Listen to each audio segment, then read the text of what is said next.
ओम शांति। ओम शांति। सतगुरुवार की good morning. हम सभी भाई बहनें कहाँ बैठे हैं? घर में बैठे हैं, स्कूल में बैठे हैं, कॉलेज में बैठे हैं, यूनिवर्सिटी में बैठे हैं या सतगुरु की दरबार में बैठे हैं। कहाँ बैठे हैं? कहाँ बैठे हैं ये भी लिस्ट निकल सकती है। कहाँ बैठे हैं? क्यों ये बाबा पूछते हैं? क्योंकि हम ये शिक्षा जो ले रहे हैं, ये शिक्षा हम बाप से ले रहे हैं, टीचर से ले रहे हैं या सतगुरु से ले रहे हैं? किससे ले रहे हैं? या तीनों से ले रहे हैं? क्या कहेंगे? तीनों से ले रहे हैं या एक से ले रहे हैं? हाँ, क्या कहेंगे? हम कहेंगे तीनों ही एक में है। बस ये है उत्तर। इसलिए ये घर भी है, पाठशाला भी है, कॉलेज है, यूनिवर्सिटी है, स्कूल है, सतगुरु की दरबार भी है। तो ये सारी जो शिक्षाएं हमें मिलती है, ये तीनों की इकट्ठी मिलती है। ऐसे नहीं कि अलग अलग मिलती है। तो हम ये नहीं कहेंगे कि ये बाप ने दी, ये टीचर ने दी, ये गुरु ने दी। वहाँ तो बाप, टीचर, गुरु अलग अलग होते हैं। कॉलेज में जाते तो केवल टीचर ही होता है, बाप नहीं होता है, गुरु नहीं होता है, वो केवल टीचर होता है। तो ये वंडरफुल यूनिवर्सिटी है जहाँ तीनों हमको पढ़ाते हैं और डिग्री कितनी ऊंची देते हैं। लक्ष्य हमारा कितना ऊंचा है, पढ़ाई कितनी ऊंची है। तो हम स्टूडेंट्स कोई कम थोड़ी है, हम भी कोई हल्के वल्के स्टूडेंट्स तो नहीं है ना। हाँ, बहुत बड़ी यूनिवर्सिटीज़ होती है, ऑक्सफोर्ड यूनिवर्सिटी, हार्वर्ड यूनिवर्सिटी, ये बहुत बड़ी यूनिवर्सिटीज़ होती है। वहाँ पढ़ने वाले भी कोई साधारण लोग नहीं होते। तो हम भी इस यूनिवर्सिटी में साधारण लोग नहीं हैं। बाबा हमारी कितनी ऊंची महिमा गाते हैं, कितना नशा चढ़ाते हैं, स्वमान दिलाते हैं। तो बाबा कहते हैं सदा इस स्वमान का अनुभव करते रहो, तो जो छोटी छोटी मायावी बातें आती है वो दूर हो जाएगी सहज। तो आज बाबा ने विशेष रूप से इस प्रकार का भी नशा चढ़ाया है और फिर याद भी दिलाया है कि कौन सा समय चल रहा है। कौन सा समय चल रहा है? कयामत का समय चल रहा है। सबके हिसाब किताब चुकतू होने का समय चल रहा है। तो कितना हमें सावधान होना चाहिए कि हम कोई ऐसा विकर्म न करें जो 100 गुना सजा खानी पड़े। तो सावधान भी किया है। सुनते हैं बाबा के महावाक्य। आज 30/4/2026 है। मीठे बच्चे, तुम्हारी ये वंडरफुल यूनिवर्सिटी है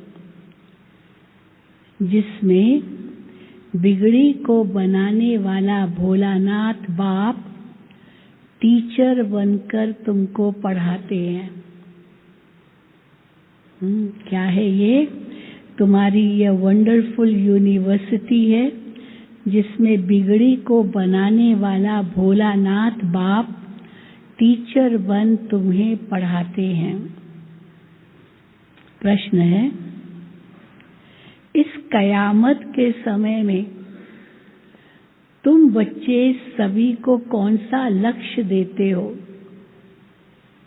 आपको भी तो लक्ष्य मिला ना, जब आप भट्ठी में आए यहाँ तो पहले दिन ही शाम के समय लक्ष्य मिला कि इस भट्ठी में क्या क्या करना है, क्या बनना है।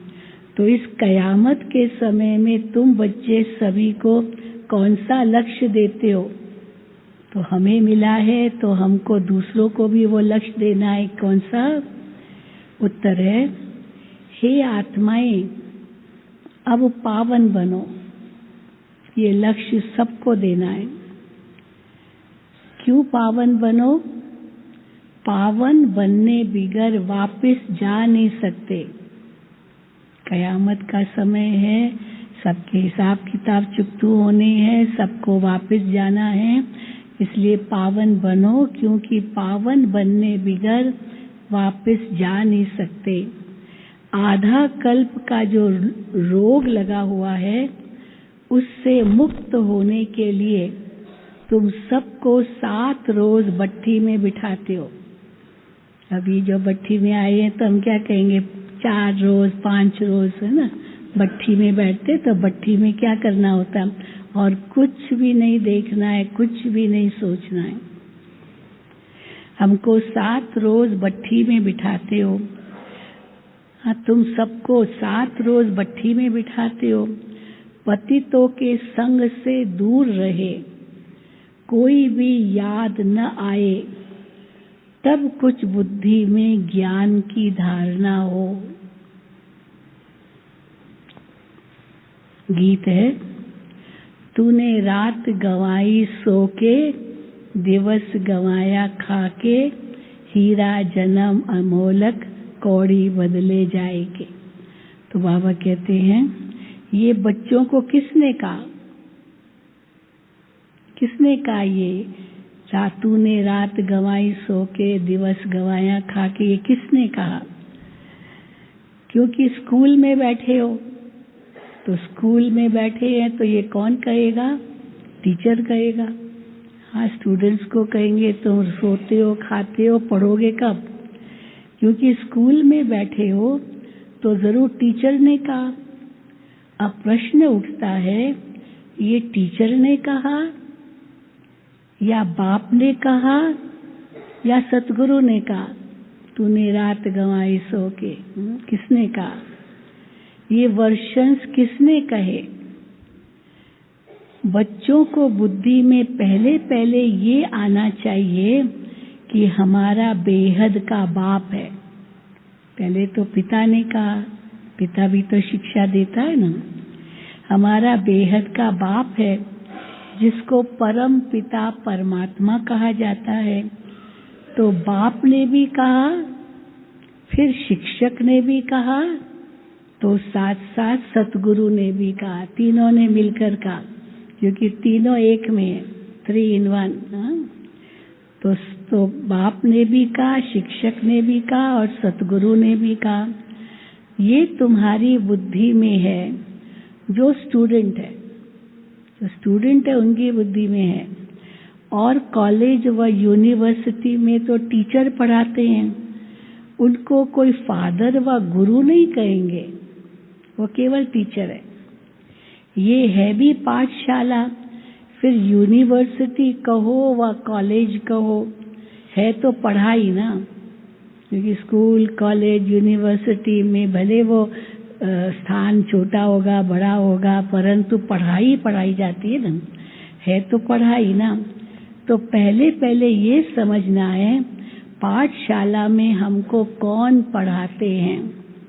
बच्चे जानते हैं वो निराकार जो सभी आत्माओं का बाप है, सर्व का सद्गति दाता है, वो हमको पढ़ा रहे हैं। ये सारी रचना, सारी दुनिया उसकी रचना है। ये सारी रचना उस एक रचयिता की प्रॉपर्टी है। उस एक रचयिता की सारी ये रचना प्रॉपर्टी है।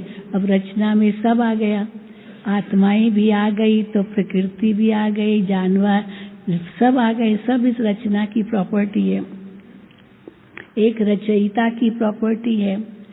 तो खुद ही बैठ रचना के आदि मध्य अंत का राज समझाते हैं। तुम बच्चों ने जन्म लिया है, किसके पास? टीचर के पास तो जन्म नहीं लेंगे ना। किसके पास जन्म लेता है बच्चा? बाप के पास। तो तुम बच्चों ने जन्म लिया है बाप के पास। तुम बुद्धि से जानते हो हम सभी आत्माओं का वो बाप है, जिसको ज्ञान का सागर नॉलेजफुल कहा जाता है। ज्ञान का सागर है, पतित पावन है। हाँ, जितनी महिमा गाओ उतनी कम। ज्ञान से ही सद्गति होती है। मनुष्य पतित से पावन बनते हैं। जो सच्चा ज्ञान है उससे सद्गति होती है, पतित से पावन बनते हैं। अब तुम बच्चे यहाँ बैठे हो और कोई स्कूल में किसको बुद्धि में नहीं रहता है। कहीं भी किसी भी स्कूल, कॉलेज, यूनिवर्सिटी में ये किसी स्टूडेंट की बुद्धि में नहीं रहता होगा कि हमको ज्ञान का सागर निराकार बाप पढ़ा रहे हैं। ऐसे थोड़ी समझेंगे वो स्टूडेंट। ये यहाँ ही तुम जानते हो। तुमको ही समझाया जाता है और तुमको ही माना कौन खास तुमको ही समझाया जाता है, खास भारतवासियों को। तो खास भारत और आम सारी दुनिया में ऐसे कोई भी नहीं समझेंगे कि हमको निराकार परमात्मा पढ़ाते हैं। उनको पढ़ाने वाले है ही मनुष्य टीचर।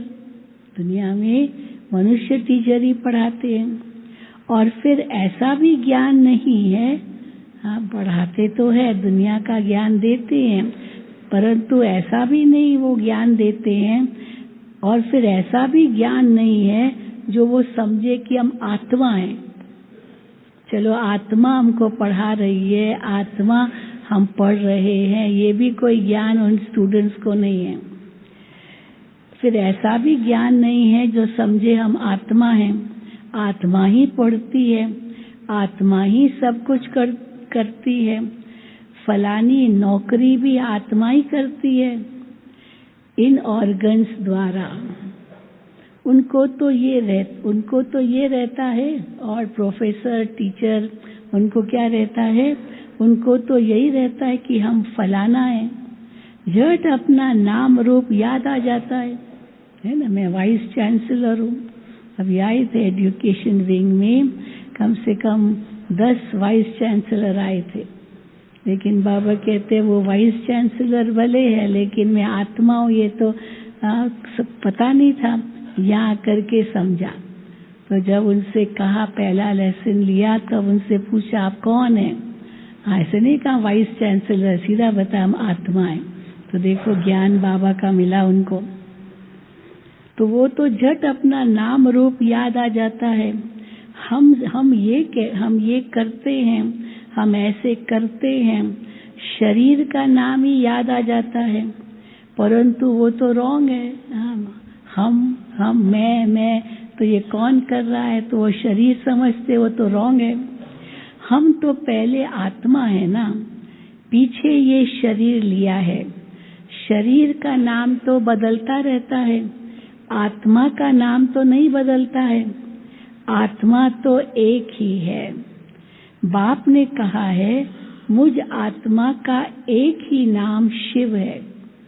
अब आत्मा का नाम नहीं बदलता, आत्मा का नाम एक है। शरीर बदलती रहती है आत्मा पर। शिव बाबा की आत्मा का ही नाम शिव है।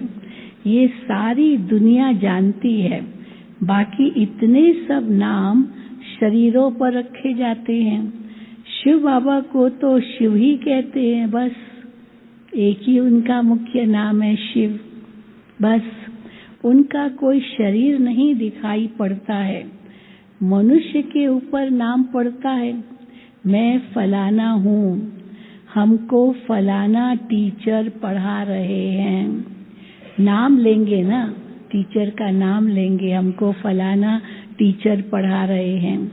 वास्तव में आत्मा शरीर के द्वारा टीचर का काम करती है। मैं फलाना हूँ कहेंगे, लेकिन वास्तविकता क्या है? वो आत्मा शरीर के द्वारा टीचर का काम करती है। उनकी आत्मा को पढ़ाती है।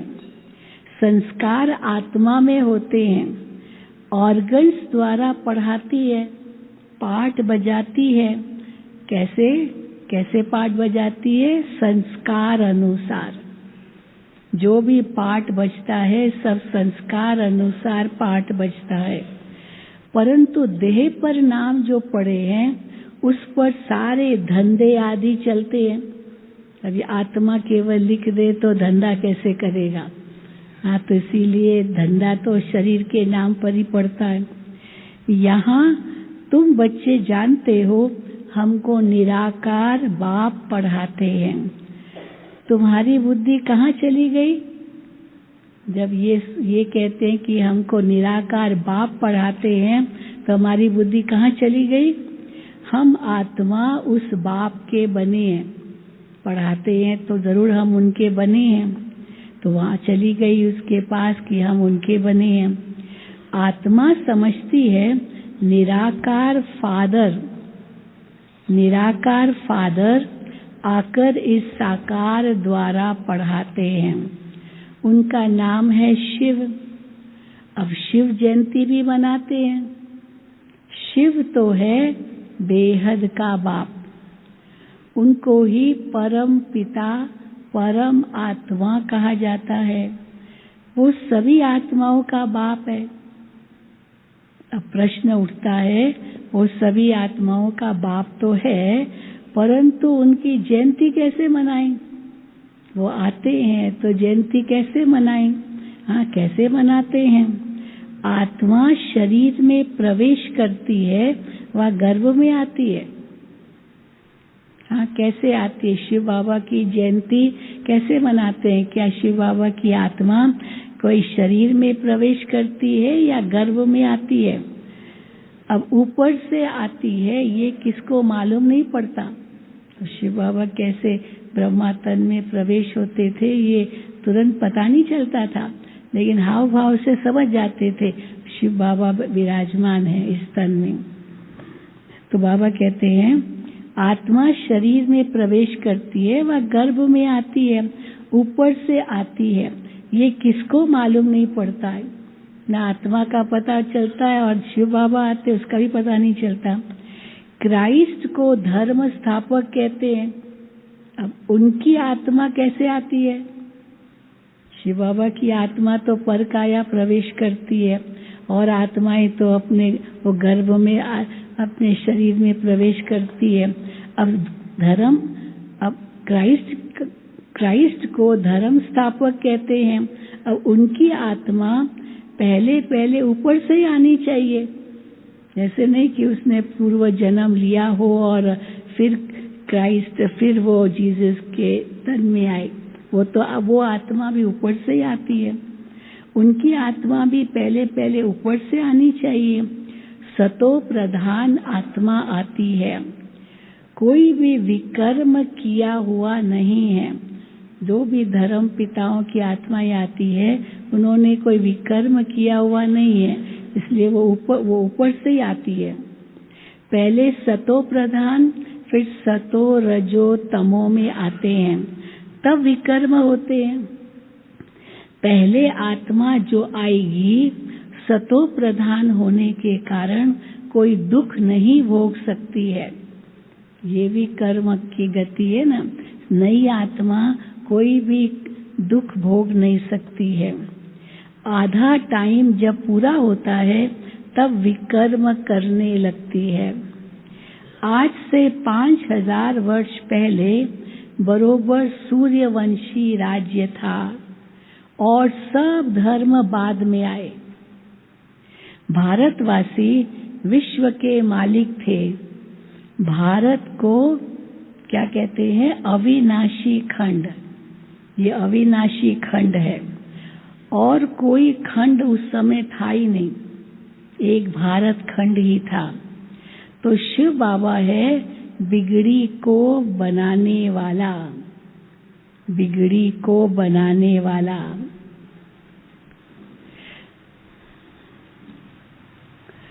भोलानाथ तो शिव को कहा जाता है, न कि शंकर को। वो जब गीत गाते हैं ना भोलानाथ की, बाबा कहते हैं महिमा गाते हैं तो वो शंकर को समझ लेते हैं। अब भोलानाथ तो शिव को कहा जाता है, न कि शंकर को। भोलानाथ ही बिगड़ी को बनाने वाला है। तो कौन है बिगड़ी को बनाने वाला? शिव बाबा। शिव और शंकर एक नहीं है, अलग अलग हैं। ब्रह्मा विष्णु शंकर की वास्तव में कोई महिमा है नहीं। बिगड़ी को बनाने वाला एक शिव बाबा है तो सारी महिमा उनकी ही है। ब्रह्मा विष्णु शंकर की कोई महिमा नहीं है। महिमा सिर्फ एक शिव की है जो बिगड़ी को बनाते हैं। कहते हैं, क्या कहते हैं शिव बाबा? मैं साधारण बूढ़े तन में आता हूँ, इसने 84 जन्म पूरे किए, अब खेल पूरा हुआ। उनको कहते हैं, ब्रह्मा तन में प्रवेश कर कहते हैं तुमने जन्म अपने पूरे किए, अभी खेल पूरा हुआ। ये पुराना चोला, पुराने संबंध भी खलास हो जाने वाले हैं। अब किसको याद करें? ये सब खलास होने वाले हैं, है ना। उस दिन गीत भी कितना सुंदर, कौन है माता, कौन है पिता, हाँ तो कौन है ये सब? कोई नहीं, ये दुनिया तो खत्म हुई की हुई। तो बाबा कहते हैं अब किसको याद करें? खत्म होने वाली चीज को तो याद नहीं किया जाता। नया मकान बनता है तो फिर पुराने से दिल हट जाती है ना। जो चीज खत्म होने वाली है उनसे दिल धीरे धीरे हटानी पड़ती है। तो बाबा कहते हैं नया मकान बनता है तो फिर पुराने से दिल हट जाती है। ये फिर है बेहद की बात। पुरानी दुनिया से ही दिल हटानी है। वो तो केवल एक पुराने घर से दिल हटाते हैं, या तो पुरानी दुनिया से ही दिल हटानी है। स्वयं ये फिर है बेहद की बात। सर्व की सदगति होती है, अर्थात रावण के राज्य से सबको छुटकारा मिलता है। रावण ने सबको बिगाड़ दिया है। ऐसा बिगड़ी बनाने वाला कोई और नहीं, परंतु बिगाड़ा किसने? शिव बाबा तो नहीं बिगाड़ेगा, वो तो बिगड़ी को बनाता है। तो बिगाड़ा किसने? रावण ने सबको बिगाड़ दिया है। भारत बिल्कुल ही कंगाल भ्रष्टाचारी है। लोग भ्रष्टाचार किसको समझते हैं? लोग भ्रष्टाचार करप्शन को समझते हैं। रिश्वत देना, करप्शन, उसको भ्रष्टाचार कहते हैं। और बाबा किसको कहते हैं? बाबा कहते हैं लोग तो भ्रष्टाचार समझते हैं करप्शन, एडल्ट्रेशन, मिलावट कुछ करते हैं या घूस देते हैं, चोरी ठगी, ये सब बाबा कहते हैं ये सब करप्शन है। तो बाप कहते हैं पहला भ्रष्टाचार कौन सा है? वो तो सब है ही करप्शन, भ्रष्टाचार। लेकिन बाबा किसको भ्रष्टाचार कहते हैं? बहुत बड़ी बात। बाबा कहते हैं पहला भ्रष्टाचार है मूत पलीती बनना, विकारी बनना। ये सबसे पहला भ्रष्टाचार है। शरीर विकार से पैदा होता है, इसलिए इसको विशियस वर्ल्ड कहा जाता है। सतयुग को वाइसलेस वर्ल्ड कहा जाता है। हम सतयुग में प्रवृत्ति मार्ग वाले देवी देवता थे। याद करो हम कौन थे? देवी देवता थे सतयुग की प्रवृत्ति मार्ग में। कहते हैं दुनिया वाले क्या कहते हैं? जब हम उनको कहते हैं ना तो पवित्र प्रवृत्ति मार्ग था, अभी फिर से पवित्र बनना है। तो फिर वो क्या कहते हैं? पवित्र होने से फिर विकार बिगर बच्चे कैसे पैदा होंगे? हम पवित्र बन जाएंगे तो फिर विकार के बिना बच्चे कैसे पैदा होंगे? अब उनको बोलो हम अपनी राजधानी बाहुबल से नहीं योग बल से स्थापन करते हैं। क्योंकि हम राजधानी स्थापन कर रहे हैं वो योग बल से करते हैं, बाहुबल से नहीं करते हैं, विकारों के बल से नहीं करते हैं। हम अपनी राजधानी बाहुबल से नहीं योग बल से स्थापन करते हैं। तो क्या योग बल से बच्चे नहीं पैदा हो सकते हैं? जबकि है ही वाइसलेस वर्ल्ड, पवित्र गृहस्थ आश्रम, यथा राजा रानी, संपूर्ण निर्विकारी तथा प्रजा। ऐसे नहीं कि सिर्फ राजा रानी योग बल से बच्चे पैदा करते, प्रजा भी सारी योग बल से बच्चे पैदा करती होगी ना। जानवर भी ऐसे ही करते होंगे। वहाँ विकार की तो बात ही नहीं है। यहाँ है संपूर्ण विकारी। सतयुग में विकार होते नहीं, उसको कहा ही जाता है ईश्वरीय राज्य। ईश्वर बाप का स्थापन किया हुआ राज्य। अभी तो है रावण राज्य। शिव बाबा की पूजा होती है। क्यों शिव बाबा की पूजा होती है? बाबा कहते हैं शिव बाबा की पूजा होती है जिसने स्वर्ग स्थापन किया। क्यों इतनी पूजा होती है? क्योंकि स्वर्ग स्थापन किया। तो जिसने स्वर्ग स्थापन किया उसकी पूजा तो जरूर होनी चाहिए। रावण जिसने नरक बनाया उसको तो जलाते आते हैं, उसकी पूजा थोड़ी करते हैं, उसको तो जलाते हैं। और जिसने स्वर्ग स्थापन किया उसकी पूजा करते हैं। द्वापुर कब शुरू हुआ ये भी किसको पता नहीं है। हाँ, तभी तो रावण आया, तो ये भी किसी को पता नहीं है कि द्वापुर कब शुरू हुआ। ये भी समझ की बात है ना। ये है ही तमो प्रधान आसुरी दुनिया, वो है ईश्वरीय दुनिया। उसको स्वर्ग दैवी पावन दुनिया कहा जाता है। और ये है नरक पतित दुनिया। अब ये बातें भी समझेंगे वो कौन समझेंगे? सब नहीं समझेंगे। कोई नया आकर के सब बैठे और वो बातें ये नहीं समझेगा। तो बाबा कहते ये कौन समझेंगे? ये बातें भी समझेंगे वही जो रोज पढ़ेंगे।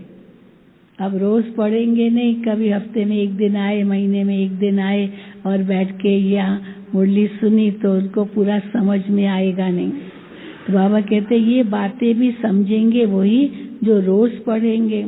बहुत कहते हैं, अभी कई बाबा को लिखते थे, बाबा हम जहाँ रहते हैं ना वहाँ सेंटर नहीं है।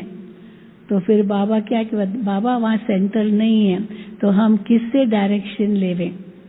तो क्योंकि सेंटर नहीं है तो टीचर नहीं है, तो हम तो बहुत दूर रहते हैं, तो किससे डायरेक्शन लेवें? तो बहुत कहते हैं फलानी जगह स्कूल थोड़ी है। तो बाबा क्या कहते हैं, अरे हेड ऑफिस तो है ना, हेड ऑफिस तो है ना, तुम आओ मधुबन, मधुबन में आकर के डायरेक्शन लो। हाँ, स्कूल नहीं है, सेंटर नहीं है, तो क्या मधुबन आकर के डायरेक्शन नहीं ले सकते? होता है ना, अभी तो ऐसे ही है। पहले सेंटर, फिर उसके बाद जो सब जोन, फिर जोन। अगर नहीं कोई बात सुलझती है तो हेड ऑफिस में आओ, हेड ऑफिस आपको उसका आंसर देगा। तो अरे हेड ऑफिस तो है ना, तुम आकर डायरेक्शन ले जाओ, बड़ी बात तो नहीं है बाबा, बड़ा बाबा बैठा है। सृष्टि चक्र को तो सेकंड में समझाया जाता है। सतयुग त्रेता पास्ट हो गया, फिर द्वापुर कलयुग ये भी पास्ट हुआ। सृष्टि चक्र समझाना कोई बड़ी बात नहीं है। ये सतयुग त्रेता द्वापुर कलयुग पास्ट हुआ। अभी है संगम युग। नई दुनिया में जाने के लिए पढ़ना है, हर एक का हक है पढ़ना। हाँ, उस समय ये क्यों बाबा को कहना पड़ता था कि हेड ऑफिस है ये सब? अभी तो फोन है, उस समय फोन की भी बात नहीं थी ना, फोन थे ही नहीं। अभी तो सहज है, फोन द्वारा भी कितने हल मिल जाते हैं। तो इसलिए बाबा कहते थे आप कर हेड ऑफिस में बात करो, पूछो। तो बाबा कहते हैं नई दुनिया के में जाने के लिए तुमको पढ़ना है, हर एक का हक है पढ़ना, हर आत्मा का हक है ये ज्ञान पढ़ना। बाबा हम नौकरी करते हैं, अभी कई बच्चे बाबा को कहते हैं बाबा हम नौकरी करते हैं। अच्छा, एक हफ्ता ज्ञान ले फिर चली जाना, मुरली मिलती रहेगी। विदेश के भी बच्चे आते थे, बाबा हम तो विदेश में रहते। कोई बात नहीं बच्चे, विदेश में भी रहो, मुरलियाँ लेके जाओ, मुरली आपको वहाँ मिलेगी। बाबा भेजते थे, विदेश में भी मुरलियाँ भेजते थे, भले लेट पहुँचती थी लेकिन भेजते थे बाबा। अभी तो कोई जरूरत ही नहीं है, वो तो अभी तो समय बदल गया। तो बाबा कहते हैं अच्छा एक हफ्ता ज्ञान ले फिर चली जाना, मुरली मिलती रहेगी। पहले 7 रोज भट्ठी में जरूर रहना है। भले 7 रोज आएंगे, परंतु सबकी बुद्धि एक जैसी नहीं रहेगी। बाबा ये भी जानते, मधुबन में आते हैं या 7 रोज भट्ठी में रहते हैं, परंतु फिर घर गए तो कई बार तो सब भूल जाता है, और कईयों की बुद्धि में थोड़ा रहता है, तो सब एक जैसे तो नहीं होते। 7 रोज भट्ठी माना कोई की भी याद न आए, कोई से पत्र व्यवहार आदि भी न हो। सुना भट्ठी वाले? देखो बाबा कहते कोई से भी पत्र व्यवहार नहीं, कोई से फोन पर भी बात नहीं, मन का मौन, मुख का मौन, मोबाइल का भी मौन है ना, सबका मौन है ना, तीनों ही मौन है कि नहीं? भट्ठी वाले हाथ उठाओ, सभी भट्ठी वाले देखो, हाँ तीनों ही मौन है ना। हाँ तो बाबा कहते हैं कोई से पत्र व्यवहार आदि भी न हो, सब एक जैसा तो समझ नहीं सकते। यहाँ पतितों को पावन बनना है। ये पतितपना भी रोग है, ये काम विकार बाबा कहते ये भी एक रोग है। आधा कल्प के महारोगी मनुष्य हैं। नफरत आनी चाहिए ना। आधा कल्प के महारोगी मनुष्य हैं, उनको अलग बिठाना पड़े। नयों को तो ऐसे बाबा के पास नहीं ऐसे बिठाते थे, उनको अलग बिठाना पड़े, कोई का भी संग न हो। इसीलिए देखो 3 रोज 4-5 रोज अलग ही है ना, सबका आपका सब कुछ अलग है। तो बाबा कहते कोई का भी संग न हो। बाहर जाएंगे फिर उल्टा सुल्टा खाएंगे, पतित के हाथ का खाएंगे। घर जाते हैं फिर तो अब हर वक्त तो पावन के हाथ का तो भोजन न भी मिलता है, पता नहीं क्या क्या खाते होंगे। तो बाबा कहते बाहर जाएंगे, उल्टा सुल्टा खाएंगे, पतित के हाथ का खाएंगे। हाँ ये सब होता है। सतयुग में देवताएं तो पावन है ना, उनके लिए देखो खास मंदिर बनते हैं, उनके लिए तो खास मंदिर बनते हैं। देवताओं को फिर पतित छू न सके। जो भी आते हैं ना, भक्त आते हैं, वो मूर्ति को कभी छू नहीं सकते। जो कुछ भी उनको भेंटा चढ़ानी है वो पुजारी को देंगे, पुजारी रखेगा देवता के आगे, वो खुद नहीं रखेंगे। तो इसीलिए वो तो हाथ भी लगा न सके मूर्ति को। देवताओं को फिर पतित छू न सके। इस समय तो मनुष्य बिल्कुल पतित भ्रष्टाचारी है। शरीर तो विष से पैदा होता है, इसलिए इनको भ्रष्टाचारी कहा जाता है। यहाँ भ्रष्टाचार का अर्थ ही दूसरा है ना, तो इसीलिए उनको भ्रष्टाचारी कहा जाता है। सन्यासियों का भी शरीर तो विष से ही बना हुआ है, वो भी विकार की पैदाइश है। कलयुग में कोई भी ऐसा नहीं है जिसकी विकार की पैदाइश न हो। बाप कहते हैं पहले पहले आत्मा को पवित्र होना है, फिर शरीर भी पवित्र चाहिए। इसलिए पहले आत्मा को पवित्र होना है, फिर शरीर भी पवित्र चाहिए। इसलिए पुराने इम्प्योर शरीर सब विनाश हो जाने हैं। आत्मा पवित्र बन गई तो वो अपवित्र शरीर में रह नहीं सकती है। इसलिए सब इम्प्योर अपवित्र शरीरों का विनाश हो जाना है, सबको वापस जाना है। ये है कयामत का समय। सबको पवित्र बन वापस जाना है। ऐसे कोई भी वापस जा नहीं सकता है। या तो योग बल से पवित्र बनना है या तो सजा बल से। सबको पवित्र बन वापस जाना है। भारत में ही होलिका मनाते हैं, है ना, होली मनाते हैं तो एक दिन पहले होलिका का दहन होता है। तो बाबा कहते होलिका मनाते हैं। यहाँ 5 तत्वों के शरीर तमो प्रधान है। सतयुग में शरीर भी सतो प्रधान होते हैं। श्री कृष्ण का चित्र है ना, उस चित्र में क्या दिखाते श्री कृष्ण को? नर्क को लात मार रहा है और स्वर्ग हथेली में है। तो श्री कृष्ण का चित्र है ना, नर्क को लात मारता मारना होता है, नर्क को लात मारना होता है। इसलिए श्री कृष्ण वो एग्जाम्पल है कैसे उसकी आत्मा ने नर्क को लात मारा। तो बाबा कहते हैं नर्क को लात मारना होता है क्यों नर्क को लात मारना होता है? क्योंकि सतयुग में जाना है।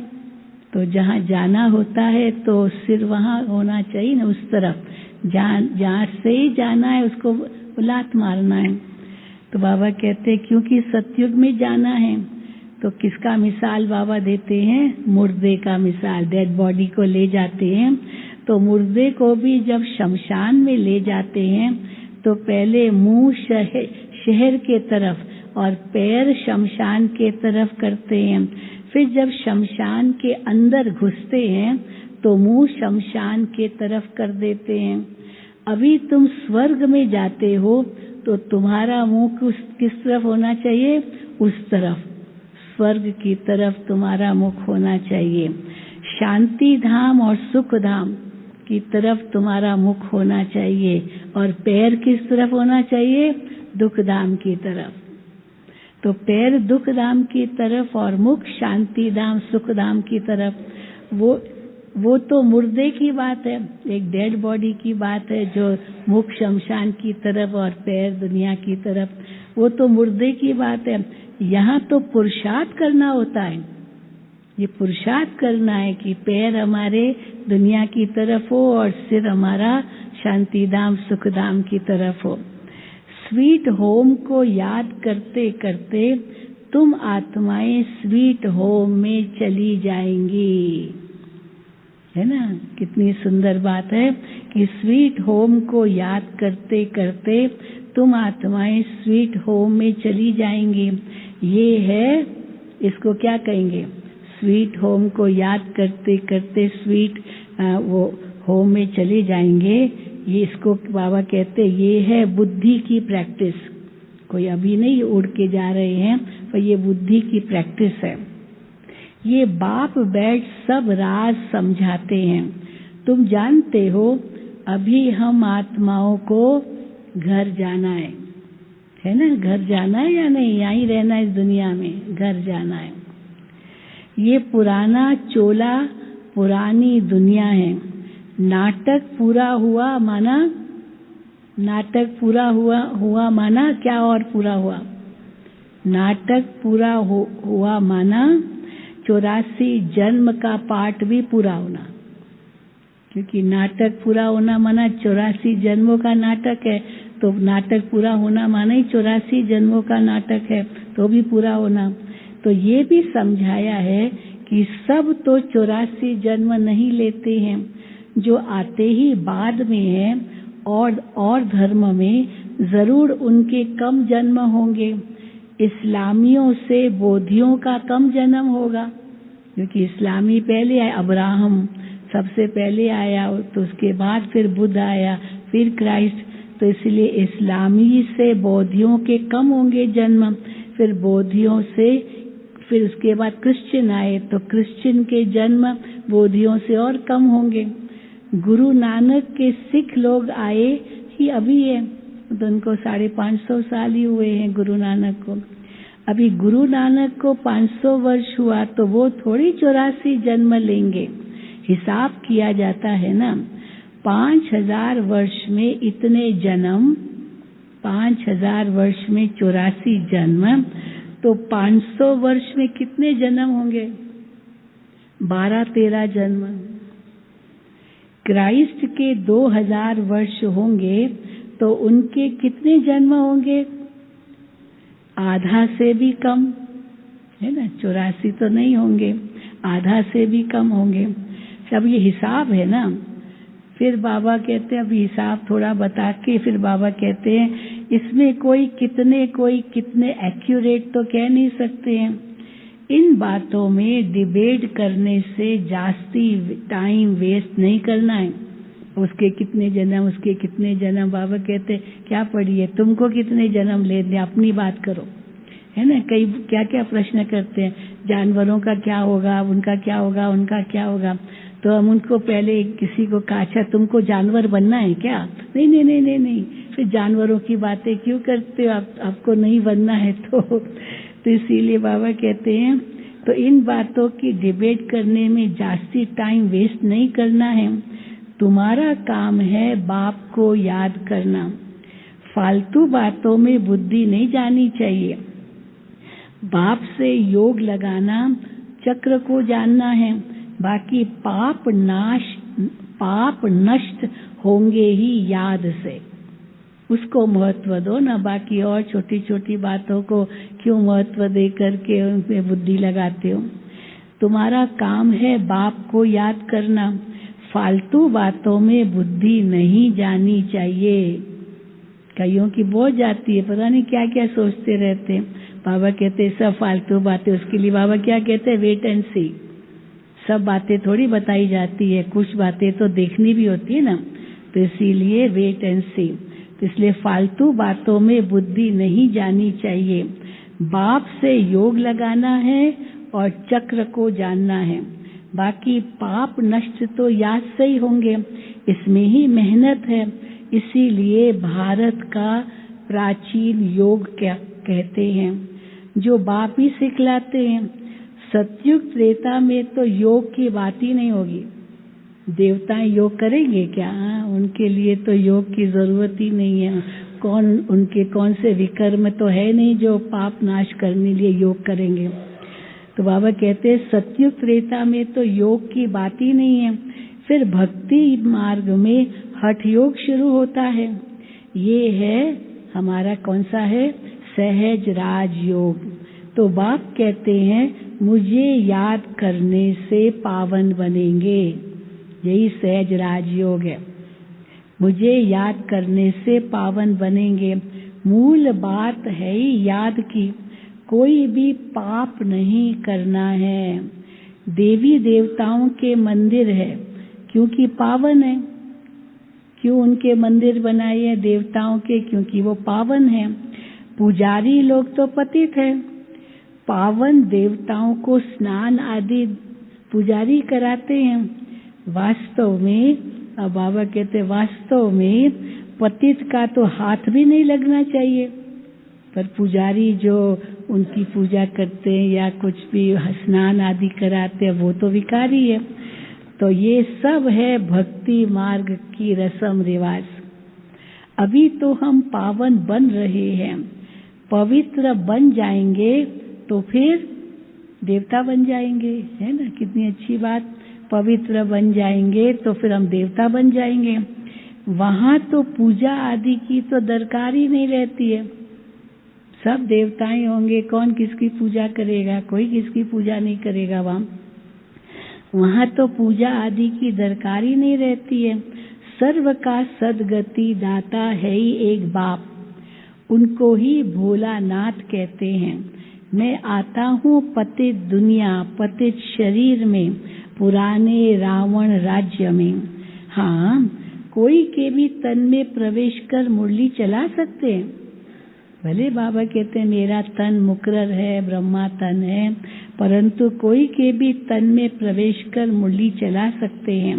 पर इसका मतलब ये नहीं है कोई के शरीर में प्रवेश कर मुरली चला सकते हैं, पर क्या इसका मतलब नहीं है? इसका मतलब ये नहीं कि सर्वव्यापी है, सब में है। इसका मतलब ये नहीं है। हर एक में तो अपनी अपनी आत्मा है। फॉर्म में भी लिखवाया जाता है तुम्हारी आत्मा का बाप कौन है। पहले फॉर्म में प्रश्न होते हैं तुम्हारा शरीर का नाम क्या है तो लिखिएगा, तुम्हारे पिता का नाम क्या है वो भी लिखेंगे। फिर कहेंगे तुम्हारी आत्मा का बाप का नाम क्या, वो तो उनको आता ही नहीं होगा। तो बाबा कहते हैं फॉर्म में लिखवाया जाता है तुम्हारी आत्मा का बाप कौन है, परंतु समझते नहीं है इसका मतलब क्या है। आत्मा के बाप का, शरीर के बाप का तो पता है, पर आत्मा के बाप का तो किसको भी पता नहीं है, तो समझते नहीं है। आत्माओं का बाप तो एक ही होगा ना। हम सब ब्रदर्स हैं, फादर एक है, उनसे वर्षा मिलता है। किसका वर्षा मिलता है? जीवन मुक्ति का। वही लिबरेटर गाइड है। सभी आत्माओं को ले जाएंगे। कहाँ? Sweet home. इसलिए पुरानी दुनिया का विनाश होता है। होलिका होती है ना, होलिका में जला देते हैं सब पुराना जो कुछ भी होता है ना, होली के एक दिन पहले होलिका जलाते। तो इसलिए सब पुराने घर का जो पुराना कुछ भी है लकड़ी का सामान सब उस होलिका में जलाते हैं। होलिका होती है ना तो शरीर सब खत्म हो जाएंगे, बाकी आत्माएं सब वापस चली जाएगी। सतयुग में तो बहुत थोड़े होंगे, वहां तो इतने सारे करोड़ों मनुष्य थोड़ी होंगे, बहुत थोड़े होंगे। तो समझना चाहिए कि स्वर्ग की स्थापना कौन कराते हैं, कलयुग का विनाश कौन कराते हैं। कौन कराते कलयुग का विनाश? बाबा कहते सब ड्रामा अनुसार होता है, कोई कराएगा नहीं, सारा सबका दुख का बोझ वो उठाएगा क्या? ये सब ड्रामा अनुसार। तो क्लियर लिखा हुआ है। कहते हैं मिठरा घुर त घुरे, सिंधी शब्द है ये, मिठरा घुर त घुरे। आप मुझे प्यार करो तो मैं भी तुमको प्यार करूं। तो मिठरा घुर त घुरे, प्यार करो तो प्यार मिलेगा। तो बाप कहते हैं जो मेरे अर्थ, अब कौन सा प्यार हम बाबा को दिखाते हैं? बाबा की सेवा करते हैं। तो जो मेरे अर्थ बहुत सर्विस करते हैं मनुष्य को देवता बनाने की, वो जास्ती प्यारे लगते हैं। मिठरा घुर त घुरे, जो बाबा श्रीमत देते उस पर चलते हैं, सेवा करते हैं, वो प्यारे लगते हैं। जो पुरुषार्थ करेंगे वही ऊंच वर्षा पाएंगे। वर्षा तो आत्माओं को पाना है परमात्मा बाप से। शरीर को वर्षे की तो बात ही नहीं है, आत्मा को वर्षा पाना है परमात्मा बाप से। आत्म अभिमानी बनना पड़े उसके लिए। कई बहुत भूले भी करते हैं, भूले तो सबसे होती है, तो कई बहुत भूले भी करते हैं।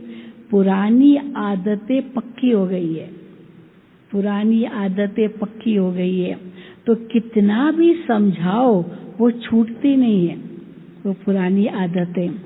अब उससे क्या होगा? अगर पुरानी आदतें नहीं छूटेगी, नहीं छोड़ेंगे तो क्या होगा? तो बाबा कहते हैं उससे अपना ही पद कम कर देते हैं। पुरानी आदतें नहीं छोड़ सकते हैं, नहीं छोड़ेंगे, नहीं करते पुरुषार्थ, तो बाबा कहते हैं अपना ही पद कम कर देते हैं। अच्छा मीठे मीठे सिक्की लदे बच्चों प्रति माता पिता बाप दादा का याद प्यार और गुड मॉर्निंग। रूहानी बाप की रूहानी बच्चों को नमस्ते। हम रूहानी बच्चों की रूहानी बाप दादा को याद प्यार गुड मॉर्निंग और नमस्ते। धारणा के लिए मुख्य सार। पहला, किसी भी बात की डिबेट में अपना टाइम वेस्ट नहीं करना है। डिबेट माना आर्ग्यूमेंट, बहस। ऐसे बहस करते उसने ये किया फिर उसको काटा, फिर उसने उसको काटा, ये बाबा कहते हैं डिबेट। तो उसकी डिबेट में, किसी भी बात की डिबेट में अपना टाइम वेस्ट नहीं करना है। व्यर्थ की बातों में बुद्धि जास्ती न जाए। जितना हो सके याद की यात्रा से विकर्म विनाश करने हैं। आत्म अभिमानी रहने की आदत डालनी है। ये आदत बहुत जरूरी है, आत्म अभिमानी रहने की आदत डालनी है।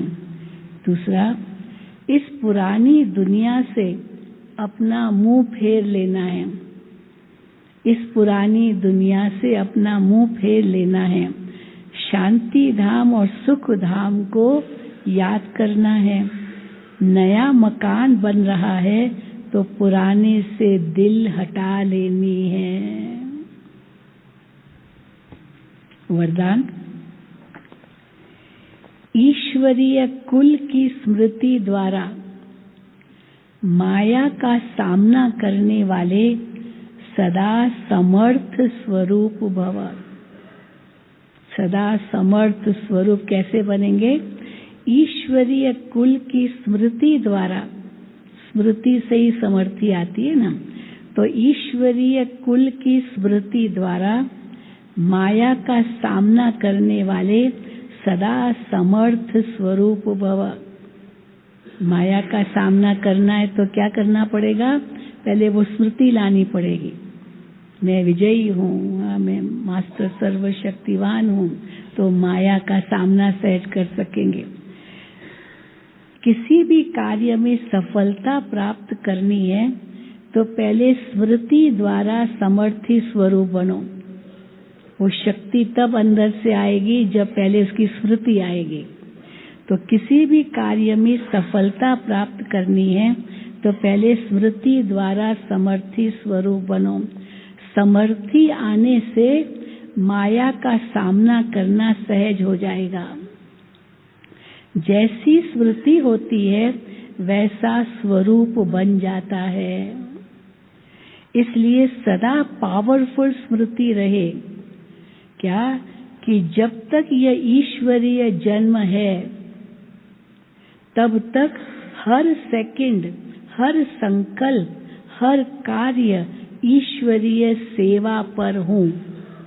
ये स्मृति सदा रहे कि जब तक ये ईश्वरीय जन्म है तब तक हर सेकंड, हर संकल्प, हर कार्य ईश्वरीय सेवा पर हूँ।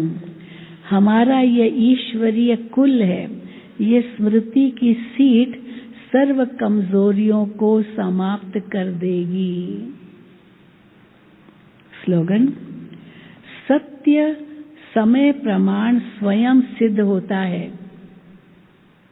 उसे सिद्ध करने की आवश्यकता नहीं है। जिद करना, सिद्ध करना नहीं, मैं ही सच्चा हूँ, जरूरत ही नहीं है। तो सत्य समय प्रमाण स्वयं सिद्ध होता है, उसे सिद्ध करने की आवश्यकता नहीं। यह अव्यक्त इशारे महान बनने के लिए मधुरता और नम्रता का गुण धारण करो। आज आखिरी है ये अव्यक्त इशारे का। ये महान बनने के लिए मधुरता और नम्रता का गुण धारण करो। कल से फिर नए अव्यक्त इशारे होंगे। मेजॉरिटी के सामने सर्विस में बाधा डालने वाला मुख्य विघ्न आता है।